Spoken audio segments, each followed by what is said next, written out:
Of স্টিংরের Swaraj. আজ আমরা ফিরে দেখা ধারাবাহিকে ফিরে থাকবো সেই সব বিপ্লবীদের যাদের ইতিহাস ভুলে আছে। আজ আমরা বলবো কুসুম বাগদিদের কথা।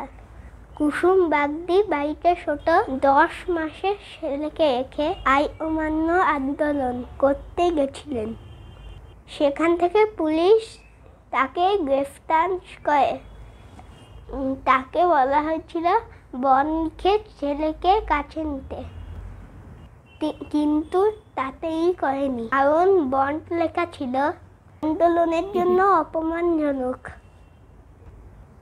তাই তিনি তার লয়ারকে পুরস্কৃত করতে চায়নি। তাই তিনি জেলের দরজা থেকে তার দুধের শিশুকে ফিরিয়ে দিয়েছিলেন। তিনি সব যন্ত্রণা সহ্য করেছেন, কিন্তু কোনো সত্যের কাছে মাথা নোয়ার নেই। আজ এই পর্যন্তই। নমস্কার।